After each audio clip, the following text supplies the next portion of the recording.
পাটোয়ার বালিকা দাখিল মাদ্রাসার ২০২৫ সালের পরীক্ষার্থীদের বিদায় ও দোয়া মাহফিল অনুষ্ঠিত হয়। ঐতিহ্যবাহী পাটোয়ার সাদিকিয়া বালিকা দাখিল মাদ্রাসার বার্ষিক ক্রীড়া ও পুরস্কার বিতরণী অনুষ্ঠান এবং ২০২৫ সালের দাখিল পরীক্ষার্থীদের বিদায় উপলক্ষে শিক্ষার্থীদের ভবিষ্যৎ সফলতা কামনায় দোয়া ও মিলাদ মাহফিল অনুষ্ঠানটি মাদ্রাসার সহকারী শিক্ষক মাস্টার মোবাশ্বের হোসেন ও সহকারী শিক্ষক মাওলানা জাকির উল্লাহের পরিচালনায় আলহাজ মাস্টার শামসুল হক নায়েবের সভাপতিত্বে গত ১৮ ফেব্রুয়ারি ২০২৫ ইংরেজি রোজ মঙ্গলবার সকাল ১০টায় মাদ্রাসা প্রাঙ্গণে অনুষ্ঠিত হয়।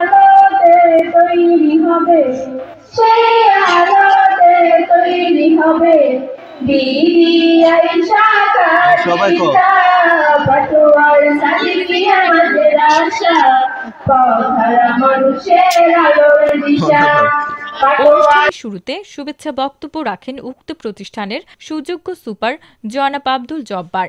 উক্ত অনুষ্ঠানে প্রধান অতিথি হিসেবে উপস্থিত ছিলেন উপজেলা মাধ্যমিক শিক্ষা অফিসার জনাব মোহাম্মদ ইউনুস।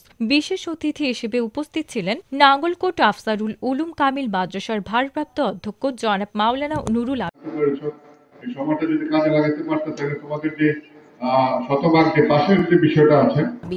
অনুষ্ঠানে বিশেষ মেহমান হিসেবে আরও উপস্থিত ছিলেন বিশিষ্ট শিক্ষানুরাগী ও সমাজসেবক জনাব মাওলানা এস এম মহিউদ্দিন।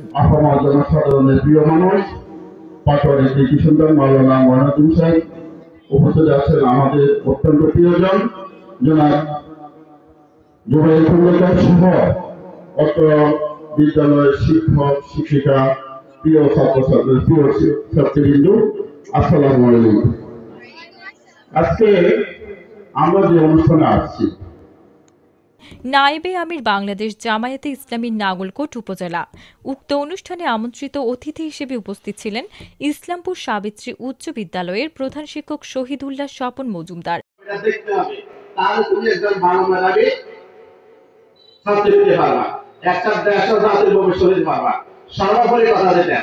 এখানে তোমরা যারা উপস্থিত আছো, তোমরা রাতে যে স্বপ্ন দেখো, এই স্বপ্নটা স্বপ্ন নয়, স্বপ্ন হচ্ছে দিনের আলোকে, উজ্জ্বল দিনের আলোকে তোমরা যে প্ল্যানটা করবা, যে পরিকল্পনা করবা, যে চিন্তা করবা, এটা হচ্ছে স্বপ্ন।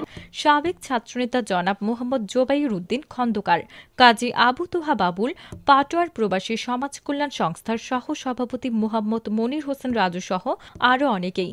উক্ত প্রতিষ্ঠানের ছাত্র ছাত্রীদের অভিভাবক বৃন্দ সহ এলাকার গণ্যমান্য ব্যক্তিবর্গ উপস্থিত ছিলেন। বক্তাগণ সকল পরীক্ষার্থীদের সফলতা কামনার লক্ষ্যে দ্বীনি শিক্ষার উপর গুরুত্ব আরোপ করে বক্তব্য রাখেন এবং শিক্ষার্থীদের ভালোভাবে পরীক্ষার প্রস্তুতি গ্রহণ করে যেন পরীক্ষায় অংশগ্রহণ করে প্রতিষ্ঠানটির ভাবমূর্তি উজ্জ্বল করার লক্ষ্যে আগামী দিনের ভবিষ্যৎ গড়ে তোলার জন্য কঠোর পরিশ্রম করার আহ্বান জানান। উক্ত প্রতিষ্ঠানে বিজয়ীদের মাঝে পুরস্কার বিতরণ শেষে মোনাজাত ও দোয়ার মাধ্যমে অনুষ্ঠানটির সমাপ্তি ঘোষণা করা হয়।